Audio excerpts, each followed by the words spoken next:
As if the 2024 presidential race couldn't get any wackier, RFK Jr. now says a tapeworm ate part of his brain.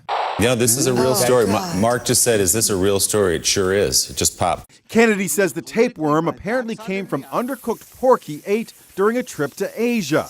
Look at this magnified image of a tapeworm. Pretty terrifying. It even has teeth. He says it was discovered during a brain scan. There was an abnormality that was caused by a worm that got into my brain. The larvae from the pork gets into the bloodstream and then can travel all over the body. Yes, including the brain.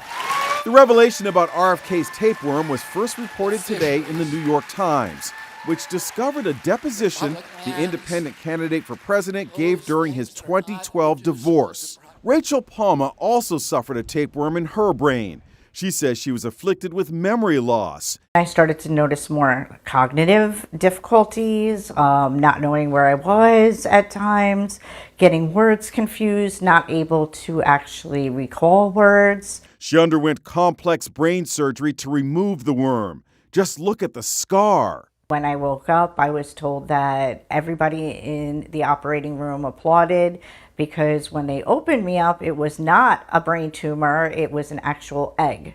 They cut it open and an actual tapeworm came out. Chef Ashton Keefe says the breaking RFK story is a reminder that all food needs to be thoroughly cooked. Whenever you're cooking a raw meat, you want to go up to 145 degrees Fahrenheit because tapeworms can live in protein. The way to prevent that is making sure that you cook your pork to 145 degrees. Kennedy also tells the New York Times he was diagnosed with high levels of mercury, 10 times higher than normal. The result, he says, of eating tuna and other fish high in mercury levels. I loved tuna fish sandwiches. I ate them all the time, he said. At the time of the deposition in 2012, Kennedy said, I have cognitive problems, clearly. I have short-term memory loss, and I have longer-term memory loss that affects me. Kennedy says he's now fully recovered.